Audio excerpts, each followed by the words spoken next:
Hey everyone, welcome back. I'm Michael and we're going to be getting right back into some more Reddit stories. If you enjoy the video, make sure to leave a like and subscribe. Now, without further ado, let's begin. This story was posted by a user named Direct Peak in the AIO subreddit. The post is titled, "I want to end my relationship because my boyfriend kisses and tells me that he loves me before leaving for work in the morning. My boyfriend and I have different work schedules. Most days of the week, he has to be out of the house by 7 a.m., and as a grad student, I'm often up late working but try to sleep in so I still get at least 8 hours of rest. Fortunately, my partner and I have separate bedrooms, so in theory, this should be perfectly manageable. However, despite repeatedly asking him not to, he always comes into my room to kiss me and tell me he loves me before he leaves, which wakes me up every single time. I have an Aura ring, so I can see that this often happens when I'm in deep sleep, which on top of the lost sleep hours leaves me incredibly groggy throughout the day. I know it's sweet, but I've suggested that if he wants to be cute, he could leave a note or send a nice text I can wake up to instead. I remind him the night before not to wake me in the morning and have even taped notes to my door saying, please don't wake me up. Yet he still does it anyway. Otherwise, our relationship is great, so maybe it's the sleep deprivation talking, but I'm really at my wit's end with this. Please help me find some clarity on what to do, Reddit. Update. Welp, this blew up more than I expected, but I guess I shouldn't be too surprised. I knew the premise was absurd and hyperbolic, and I don't actually want to end my great relationship. That's why I decided to create an anonymous Reddit account to vent my micro frustrations to the internet so that my inner molehill mountain gremlin wouldn't leach into my real life. I have definitely learned from this experience and the ramifications of such decisions, and this is the last time I'll be doing something like this. Some added context to paint a better picture here. When my boyfriend came home for lunch, we talked it out. He had kept the lights off to be minimally disruptive while making his morning coffee and didn't see the sign on the door. He forgot that I mentioned I'd be up late, but did vaguely remember me asking him not to wake me. However, it was our anniversary, and for him, it's about the worry that if something ever happened to either of us, he didn't want his last act to be leaving without saying goodbye. He's a complete sweetheart, I know, and bonus points to all the commenters who think I'm an absolute monster. He promised he would take it more seriously moving forward, and I take him at his word. A big thank you to all the sincere responses and suggestions, because from that came a great solution. He's a wonderful illustrator, so I'm going to mount a dry erase board on the back of my door for him to easily leave messages. After more thought, I'm also going to tell him he can still come in and kiss me goodbye. Just maybe do it somewhere less sensitive, like the top of my head, and not whisper directly in my ear. The responses to this post have given me a lot of perspective, as I've also often found myself scrolling through AIO and AITA posts thinking, may this love never find me. All of the comments, of which I've only been able to read a fraction, both those telling me I should ditch him and those saying he should ditch or cheat on me, have helped me appreciate how little of a window into a person's relationship these posts really give. Honestly, the relationship I have is truly wonderful. We have fun together every day, work as a team, and I'm so glad this love found me. It's funny how many of y'all took issue with the separate rooms thing. We still sleep over and hang out in each other's rooms all the time. But it's awesome not to be completely beholden to the other person's sleep schedule or to have to compromise on closet space. I consider it a privilege. Wild. User Ambitious Rub said, well, in defense of the NOR responses, it appears that it's a constant in their relationship in the first post, and something that happens only on special occasions in the second. User Legitimate Air Grip said, she is suddenly defending the boyfriend and acting like she wasn't the one who made a post on AIO asking, should I break up with my boyfriend for this annoying thing he keeps doing even though I've told him repeatedly that I don't like it? I mean, if you're complaining about it and seeking advice on Reddit, people will assume you've already tried every straightforward solution you could think of, and this would naturally lead a good chunk of people to suggest breaking it off. Obviously, talking to your own partner should be easier than making a throwaway account, describing the situation to thousands of strangers and reading through their responses. Most of the top comments did share ideas for how to explain the situation differently, but if someone posts a disingenuous or exaggerated question to strangers, they shouldn't be surprised when the replies reflect that framing and validate what they wrote. Everything the commenters know about the boyfriend came from the OP. To be fair, breaking up with a partner who continuously tramples boundaries, ignores your requests, and keeps messing up your sleep every day isn't all that crazy. People break up for much less. Personally, I can't fall asleep easily if I'm interrupted. I'd lose my mind from exhaustion within a single work week.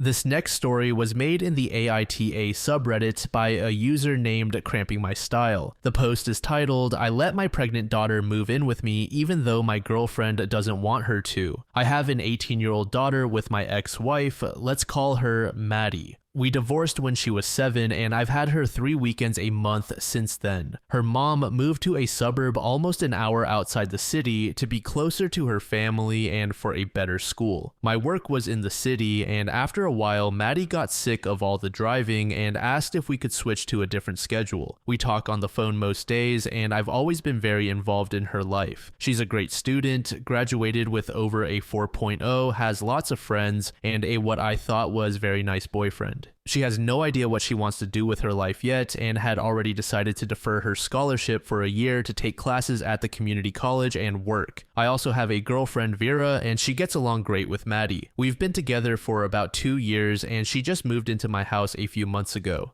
Edit for context, her former roommate got married and she couldn't afford rent alone. We'd been together almost 2 years and I was already considering proposing, so it seemed like a good idea after she couldn't find another place. She pays the electric and water bills, but since my house is paid off, I just cover taxes, insurance, and the other utilities. It's been great. I didn't date much over the past few years between Maddie and work, so it's nice having someone around. Vera doesn't want kids of her own, and I don't want any more, so it's been a perfect fit. So with all that said, Maddie is pregnant, and her mom has kicked her out. Her boyfriend has another year left of nursing school and lives in a college apartment with roommates. She's staying here for now and found out fairly late. She's due in January. She and her boyfriend went over the options and decided to keep the baby. She told me very meekly and asked if she could stay. I told her of course. She knows this is disappointing, but she'll never stop being my baby, and if this is what's going to happen, I'm here to support her within reason. By that I mean I'm fine babysitting if she has work or classes, but not if she's going out to party or hang with friends.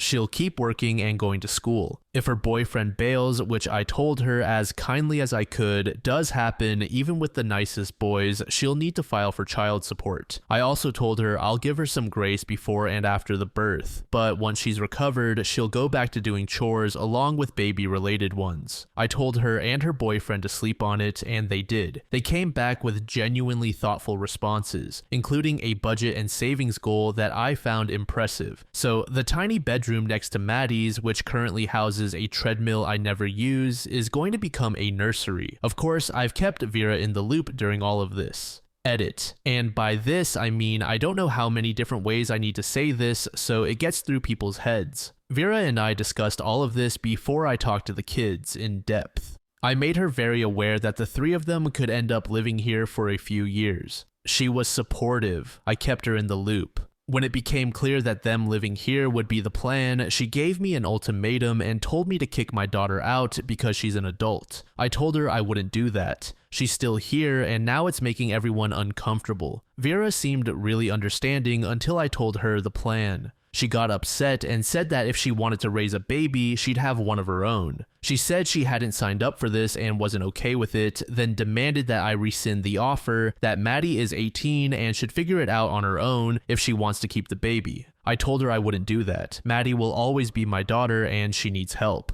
Vera then threatened to move out if I didn't tell Maddie to leave and got angry when I said I understood. Now she's avoiding both of us, but still staying here or being short and snippy. I don't know what she expects me to do, but it's making the entire house tense and anxious. Edit, stop saying Vera would be shocked that Maddie moved in. This is Maddie's home, she's always lived here. Yes, the rest is a surprise, but not my daughter living in her own house. Update. My last post got a little overwhelming, but I'm still glad I made it. Reading the comments, I eventually got to the point where I thought, what am I doing? I asked Vera to talk and she agreed. She actually did sort of apologize and said she was just stressed because she had expected Maddie to either keep the same custody schedule or maybe come over a bit more but not full time, and certainly not with a baby. She also said she didn't think I'd actually let Maddie live here with the baby. Vera said she'd be able to work with a compromise. Maddie and her boyfriend, let's call him Doug, getting their own place once he started working full time and promising never to ask her for help. I guess she felt that as long as there was an end in sight, she could handle it. I told her I understood her feelings, but her behavior was out of line, and I don't see us working out after this. She was upset and seemed shocked, then got pretty mad. I told her she was welcome to stay in the basement. It's finished, has a walkout, and includes a kitchenette for a month while she finds a new place, and that I'd pay her back for the bills she covered, $790, so I rounded up to an even $1,000. She wasn't happy about any of this and started freaking out. So I called and asked Maddie if she could stay with Doug for the night. I offered Vera some space and she told me to fuck off. I was working from home that day, so I was around but not in her way at all while she moved her things downstairs. She had work that night and let me know the next morning that she'd be moving in with a friend. I offered to help, but again she said no and left her key on the counter. I changed the security code, but told her that if she left anything behind, just to let me know and I'd let her in to get it. So I thought there'd be no drama. I was obviously sad, but felt better about the whole situation. We can't prove anything, but Maddie's carnivorous plants started rapidly dying over the last few days, and she noticed that a bunch of her concentrated fertilizer was missing. We all know not to touch them or water them. The only water they get is from the rain barrels I installed because they can't have tap water. She's devastated. She hasn't said it directly, but I think we both suspect Vera did something to them. I asked Maddie if she wanted me to do anything about it, and she said no. At one point, Vera even sent her a nasty text saying she's the reason I'm alone and that she hopes she's happy. I told Maddie to block her. I don't know if Vera feels guilty or like she deserved it. Maddie doesn't even want me to replace the plants. She said she'll just try to salvage what she can. If anyone knows good sites in the US to buy pitcher plants or pings, hit me up. So not great. I am obviously going to stay single for a while. But there's some good news. I have a female friend who's known Maddie forever, has kids herself, and took her out to lunch. My issue was that Maddie thought she could power through and take classes in the spring with a newborn. She wouldn't listen to me and said she'd make it work. My friend was able to convince her that one semester off wasn't going to ruin her life, so that's a positive. And the boyfriend, Doug, I talked with his parents. They're like me, not thrilled, but supportive and excited for a grand baby. They live over an hour away though, so I told them I have a spare room they can use when they visit. As for Doug, who works part-time while in school, I told him that yes, he can work this semester, but next semester his #1 job is to finish his degree no matter what. I'm willing to support them both financially and help with the baby more than I normally would next semester. Because I know the best way to make sure my grandbaby has a good life is by helping their dad get his degree and a solid job. He seemed to understand and was thankful. Maybe he's not as much of a ding-dong as I thought. Too long, didn't read. I broke up with Vera and she moved in with a friend.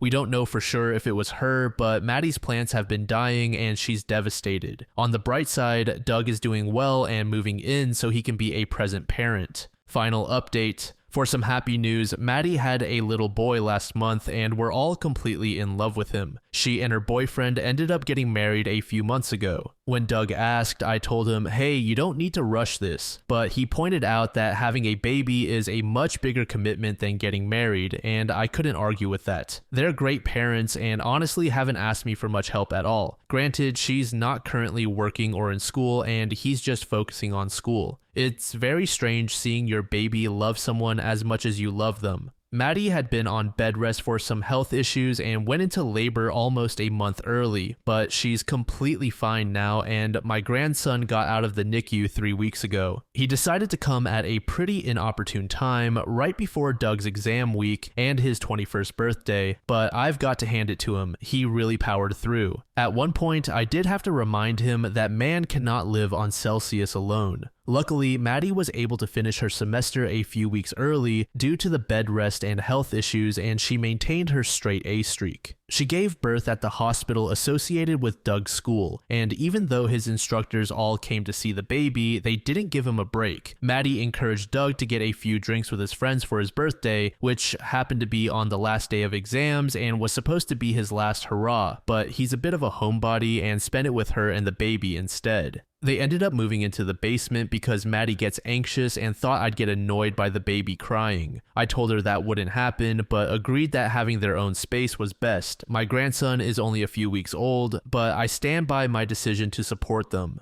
They've been amazing parents so far and told me they're trying really hard not to lean on me for help with the baby since I'm already helping so much financially. That being said, I sometimes have to remind them that the price of living here is baby snuggles, and I happily kidnap my grandson for a bit here and there. Obviously, I'm not stupid. Having fewer external factors like rent or money to worry about is helping them a lot, and I know they appreciate it. Maddie wants to go back to work in a few weeks, just a few hours in the evenings, so we'll see. Doug says it's easy enough to study or play RuneScape while holding the baby and that he's fine with it, but I don't want her overdoing things. They both know that his graduating is the most important goal right now. He already has a job lined up for after graduation, so we just need to get him across that finish line. Doug's parents are very involved as well. They live a few hours away, so I told them they're welcome to stay in Maddie's old room instead of making day trips. They're both immigrants with green cards, so their situation is a bit stressful, but I've gotten pretty close to them and think Maddie got very lucky with her in-laws. If only they'd stop bringing so much food when they visit. I've already had to make a new hole in my belt. My ex-wife is still not handling this well. She's never liked Doug, but more importantly, has never wanted Maddie to grow up. We got pregnant young, we were married though, and she did eventually come around, in the sense that she insisted on buying all of the baby's furniture. She still hasn't talked to Maddie and regularly calls me, Doug, and Doug's parents to tell us that we ruined her life. At the same time, she's created a college savings account for the baby and done a few other random acts of generosity. She's always been complicated, and there's a reason she's my ex-wife. A friend of mine threw Maddie a small shower, and I know she was upset that her mom didn't show up. And no, Maddie won't go no contact with her. She loves her mom, and I know my ex loves her too. Maddie just hopes they can reconcile someday. However, my ex still hasn't met our grandson because Maddie refuses to let her until she actually talks to her. I agree with this and support her decision. The funny update: after a few weeks or months of trying to hook up with my friends, I guess Vera ended up dating a guy we both knew from a mutual hobby. I don't know him well or anything, but he's always seemed like a decent guy. I don't talk to Vera, but I do follow the guy on Instagram, and they just posted that they're having a baby later this year, which is hilarious because just a few months ago, she, and honestly some of you, was scolding me day and night for not respecting that she was child-free, and in her mind, claiming to be child-free was basically like holding membership in a federally protected class, and everyone needed to accommodate her until she changed her mind, I guess. But hey, it's their life. He's a few years older than me, and the thought of becoming a first-time parent at my age sounds wild, but who am I to judge?